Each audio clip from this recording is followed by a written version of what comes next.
Hello, welcome all of you. നമ്മളിന്ന് മനസ്സിലാക്കാൻ പോകുന്നത് എക്സ്ട്രാ ന്യൂക്ലിയർ ഇൻഹെറിറ്റൻസ് അഥവാ എക്സ്ട്രാ ക്രോമസോമൽ ഇൻഹെറിറ്റൻസിനെ കുറിച്ചാണ്. ചില ജീവികളിൽ അതിന്റെ സൈറ്റോപ്ലാസ്മിൽ കാണുന്ന പ്ലാസ്മ ജീൻസ് അതാണ് അതിന്റെ സ്വഭാവ ഗുണത്തെ നിയന്ത്രിക്കുന്നത്. അറിയാം, സാധാരണ ന്യൂക്ലിയസിലെ ക്രോമസോമിൽ ഇരിക്കുന്ന ജീനുകളാണ് അതിന്റെ ക്യാരക്ടേഴ്സിനെ നിയന്ത്രിക്കുന്നത്.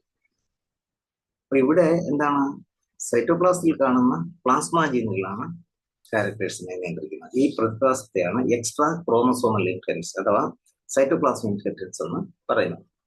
ലോറൻസ് ആണ് ഇതിനെക്കുറിച്ച് ആദ്യം വിവരിച്ചത്. See, when the sperm and egg unite upon the zygote, the spermiന്റെയും എഗ്ഗിന്റെയും ജനറ്റിക് കോൺട്രിബ്യൂഷൻ ഒരുപോലെയാണെങ്കിലും സൈറ്റോപ്ലാസ്മിക് കോൺട്രിബ്യൂഷൻ എഗ്ഗിലെ മാത്രമാണ്, അല്ലെ? Hence, the plasma genes of female parent alone are contributed to the offspring. As a result, the cytoplasmic inheritance is said to be maternal inheritance. So, maternal inheritance is a typical example of the shell coiling snail. The snail is Limnia peregrina. So, കൊച്ചിന്റെ പുറന്തോടിലെ വലയം. കൊച്ചിന്റെ പുറന്തോടിലെ രണ്ട് തരം വലയങ്ങളാണ്. വലതുവശത്തോട്ടുള്ള വലയങ്ങളെ ഡെക്സ്ട്രൽ എന്നും ഇടതുവശത്തോട്ടുള്ള വലയങ്ങളെ സിനസ്ട്രൽ എന്നാണ് പറയുന്നത്. പിന്നെ ഇതില് ഈ dextral shell coiling is dominant and is controlled by dominant gene capital D. അതുപോലെ ക്യാപിറ്റൽ ഡി സ്മോൾ ഡി വന്നാൽ എന്താ, ഡെക്സ്ട്രൽ ആണ്. എന്നാൽ സ്മോൾ ഡി എന്താണ്, റെസസീവ് ആണ്, അതായത് സിനസ്ട്രൽ ആണ്. അപ്പോ ഡോമിനന്റ് ക്യാരക്ടർ ഏതാണ്, ഡെക്സ്ട്രൽ, റെസസീവ്, സിനസ്ട്രൽ. പക്ഷേ ഇറ്റ് ഇസ് എ ഫാക്ട്. പക്ഷെ എപ്പോഴും ഫീനോടൈപ്പ് എക്സ്പ്രഷൻ അങ്ങനെ ആകണമെന്നില്ല. അതിപ്പോ മനസ്സിലാകും, താഴോട്ട് വരുമ്പോൾ നമുക്ക് മനസ്സിലാകും. ഓക്കെ, നമുക്ക് ഈ ക്രോസ് ഒന്ന് നോക്കാം. ആദ്യം ഈ ക്രോസ് ഒന്ന് നോക്കാം. ഇവിടെ ഫീമെയിൽ അതിന്റെ ജീനോടൈപ്പ് ഫീമെയിൽ പേരിന്റെ എന്താ ക്യാപിറ്റൽ ഡി ആണ്. അത് ഇവിടെ മെയിൽ പേരിന്റെ അതിന്റെ ജീനോടൈപ്പ് സ്മോൾ ഡി ആണ്, ഫീനോടൈപ്പ് സിനസ്ട്രൽ. ഇത് F1 ജനറേഷനിൽ എന്താ കിട്ടിയത്, ക്യാപിറ്റൽ ഡി സ്മോൾ ഡി ഡെക്സ്ട്രൽ. അപ്പൊ ഇവിടെ ഈ സ്റ്റെപ്പില്, ഈ ക്രോസിലെ ഈ സ്റ്റെപ്പില് നമുക്ക് സൈറ്റോപ്ലാസ്മിക് ഇൻഹെറിറ്റൻസ് പെട്ടെന്ന് പിടിയിട്ടില്ല. ബിക്കോസ് മെന്റിയൽ ഇൻഹെറിറ്റൻസിൽ ഇങ്ങനെയല്ലേ വരുന്നത്, ക്യാപിറ്റൽ ഡി സ്മോൾ ഡി. അതുകൊണ്ടാണ്. പക്ഷെ ഇതുകൂടെ നോക്കാം.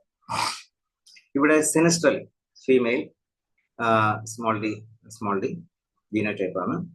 ഇവിടെ ഡെക്സ്ട്രൽ മെയിൽ എന്താണ്, ക്യാപിറ്റൽ ഡി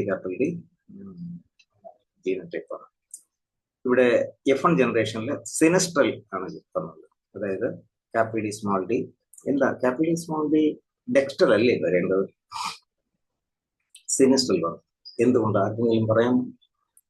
അതായത് വളരെ പ്രധാനപ്പെട്ട ഒരു കാര്യമാണ്, മെറ്റേണൽ ഇൻഹെറിറ്റൻസിൽ ഏറ്റവും പ്രധാനപ്പെട്ട ഒരു കാര്യമാണ്. Phenotype of the offspring is determined by genotype of the mother. ഇവിടെ F1 ഇൻഡിവിജ്വൽസിന്റെ genotype capital D small D അല്ലെ. അപ്പൊ ഇവിടെ ഫീനോടൈപ്പ് എന്താണെന്ന്, സിനസ്ട്രൽ ആണ്. അപ്പൊ phenotype of an offspring is determined by genotype of the mother. അപ്പൊ ഇവിടെയും മെന്റിയൽ ഇൻഹെറിറ്റൻസ് അനുസരിച്ചും ക്യാപിറ്റൽ ഡി സ്മോൾ ഡി ഇങ്ങനെ വന്നാലും ആക്ച്വലി ഇതിന്റെ അതങ്ങ് വരാൻ കാരണം ഇതിന്റെ മദർ എന്താണ്, ക്യാപിറ്റൽ ഡി ജീനോടൈപ്പ് ആയതുകൊണ്ടാണ് അവിടെ. അപ്പൊ ഇനി ഇവിടെ വീണ്ടും ഇതിലേക്ക് വരാം. F1 ജനറേഷൻ അപ്പൊ എന്താ വരേണ്ടത്, ഡെക്സ്ട്രൽ അല്ലെ. സിനസ്ട്രൽ എന്തുകൊണ്ട് വന്നു, അതിന്റെ ജീനോടൈപ്പ് ഓഫ് മദർ ആണ് അവിടെ തീരുമാനിക്കുന്നത്. ഇനി ഇവിടെ F1 ജനറേഷനിലെ ഇൻഡിവിജ്വൽസിനെ എന്ത് ചെയ്യാൻ പോകുന്ന അറിയാം, സെൽഫിങ്ങിന് വിധേയമാക്കുക. അപ്പൊ സെൽഫിങ് എന്ന് പറഞ്ഞാൽ capital D small D into capital D small D. അങ്ങനെ ക്രോസ് ചെയ്യുമ്പോൾ നമുക്ക് ഇങ്ങനെ കിട്ടും, ക്യാപിറ്റൽ ഡി ഉള്ളത് കിട്ടും, ക്യാപിറ്റൽ ഡി സ്മോൾ ഡി ഉള്ളത് കിട്ടും, സ്മോൾ ഡി ഉള്ളത്. ക്ലിയർ അല്ലേ? ഇവിടെ F2 ജനറേഷനിൽ കിട്ടിയ ഇൻഡിവിജ്വൽസ് എല്ലാം എന്തായി, ഡെക്സ്ട്രലായി, ഇൻക്ലൂഡിങ് സ്മോൾ ഡി പോലും അല്ലേ. ആലോചിച്ച് നോക്കി, എന്തുകൊണ്ടാണ് എല്ലാം ഡെക്സ്ട്രലായത്? ഇവിടെ ക്യാപിറ്റൽ ഡി എന്താ, ഇവിടെ capital D small D into capital D small D. അപ്പോ അവിടെ ഫീമെയിൽ പാരന്റ്, നമുക്ക് മെയിൽ എല്ലാം നോക്കണ്ട, ഫീമെയിൽ പാരന്റ് അതിന്റെ ഫീനോടൈപ്പ് എല്ലാം നോക്കേണ്ട, ജീനോടൈപ്പ് നോക്കേണ്ട. അതിന്റെ genotype capital D small D. അപ്പോ ഇവിടെ ഉള്ള എല്ലാം എന്തായിരിക്കും, ഡെക്സ്ട്രൽ ആയിരിക്കും. കാരണം അതിലൊരു തത്വമുണ്ട്. എന്താണെന്ന് പറയുന്നത്, ഈ ഫീമെയിലിന് എഗ് ഉണ്ടാകുമ്പോൾ ക്യാപിറ്റൽ ഡി ജീൻ ഉണ്ടെങ്കിൽ ഡെക്സ്ട്രൽ കോയിലിങ്ങിന് വേണ്ടിയുള്ള ഒരു പ്രോട്ടീൻ ആ എഗ്ഗിലുണ്ടാകും.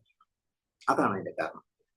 അപ്പൊ ഇവിടെ F2 ജനറേഷനിൽ ഇവിടെ നമുക്ക് എല്ലാം ഡെക്സ്ട്രൽ കിട്ടി.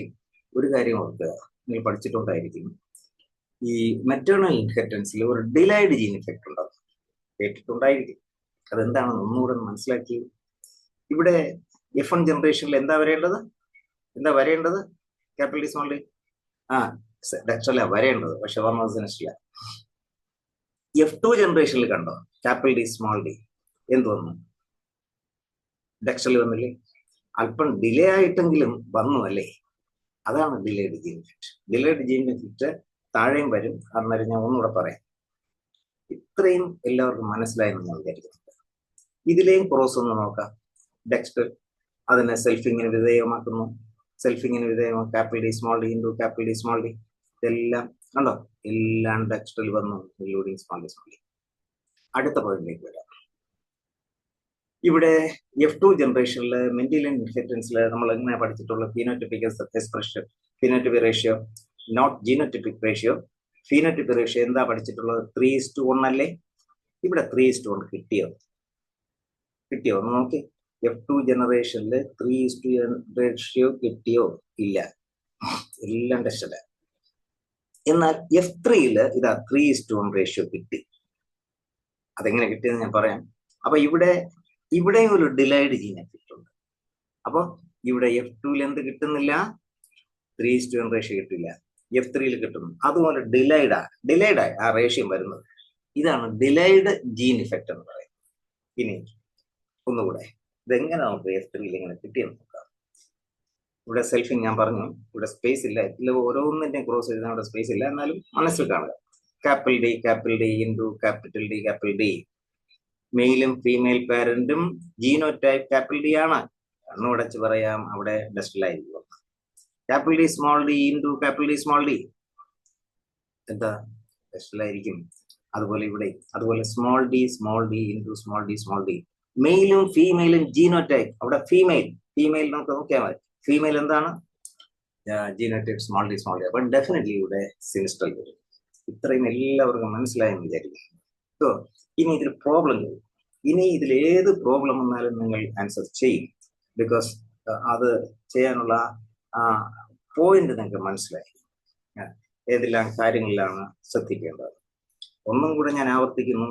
Phenotype of the offspring is determined by genotype of the mother. ഈ രണ്ട് പ്രോബ്ലം നമുക്ക് ചെയ്യാം. കൊച്ചിന്റെ, അതായത് സ്നെയിൽ ലിംനിയ, അതിന്റെ പുറംതോട്ടിലെ വലയങ്ങൾ മെറ്റേണൽ ഇഫക്റ്റിന് ഉദാഹരണമാണ്. സ്മോൾ ഡി ജനിതക രൂപമുള്ള ഒരു പെണ്ണൊച്ച് സ്മോൾ ഡി ജനിതക രൂപമുള്ള ഒരു ആണൊച്ചുമായി സങ്കരം നടക്കുമ്പോൾ ലഭിക്കുന്ന സങ്കര സന്തതികൾ ഏതു രീതിയിലായിരിക്കും? എല്ലാം ഡെക്സ്ട്രൽ, എല്ലാം സിനിസ്ട്രൽ. ഡെക്സ്ട്രലിന്റെയും സിനിസ്ട്രലിന്റെയും അനുപാതം 3:1 ആയിരിക്കും. സിനിസ്ട്രലിന്റെയും ഡെക്സ്ട്രലിന്റെയും അനുപാതം 3:1 ആയിരിക്കും. ഇതിവിടെ നമുക്ക് കണ്ണുടച്ച് പറയാൻ എന്താ സിനിസ്റ്റർ ആയിരിക്കും. എന്തുകൊണ്ടാണ്? മെയിലിന്റെയും ഫീമെയിലിന്റെയും, അതായത് ഫീമെയിലിന്റെയും ജനിതക രൂപം എന്താണ്? സ്മോൾ ഡി ആണ് അല്ലെ? ഇവിടെ ഞാൻ എക്സ്പ്ലനേഷൻ കൊടുത്തിട്ടുണ്ട്. Since the mother did not have a dominant allele, her gametes would not contain the protein required for distal coiling of the shell in the cytoplasm. One more question. Capital D ജനിതക രൂപമുള്ള ഒരു ആണൊച്ച് small D ജനിതക രൂപമുള്ള പെണ്ണൊച്ചുമായി സങ്കരം നടക്കുമ്പോൾ എല്ലാ F1 തലമുറയിലെ സന്തതികളും capital D small D ജനിതക രൂപമുള്ള സിനിസ്ട്രൽ ഒച്ചുകളായിരുന്നു. നമ്മൾ നേരത്തെ ക്രോസിലും കണ്ടതാണ്. അപ്പൊ ക്യാപിറ്റൽ ഡി സ്മോൾ ഡി ജനിതക രൂപമുള്ള F1 ഒച്ചുകളെ അതിനെ സെൽഫിങ്ങിന് വിധേയമാക്കും. അപ്പൊ എങ്ങനെയാ സെൽഫിങ്ങിന് വിധേയമാക്കും? വേറെ ഒന്നും നോക്കണ്ട, ആൻസർ നമ്മുടെ മനസ്സിൽ കണ്ടു കാണും അല്ലെ? അപ്പോൾ ക്യാപിറ്റൽ ഡി സ്മോൾ ഡി ആണ് അവിടെ ഫീമെയിലിന്റെയും ജീനോടൈപ്പ്. അവിടെ പകുതി ഭാഗം ഡെക്സ്ട്രലും പകുതി ഭാഗം സിനിസ്ട്രലും. എല്ലാ ഒച്ചുകളും ഡെക്സ്ട്രൽ, എല്ലാ ഒച്ചുകളും സിനിസ്ട്രൽ. 75% ഡെക്സ്ട്രലും 25 വശന്റെ സിനിസ്റ്റർ എന്താണ് എല്ലാ ഉച്ചകളും ടെക്സ്റ്റ്. ഓക്കെ, ഭംഗിയായിട്ട് മനസ്സിലായെന്ന് വിചാരിക്കുന്നു. Thank you.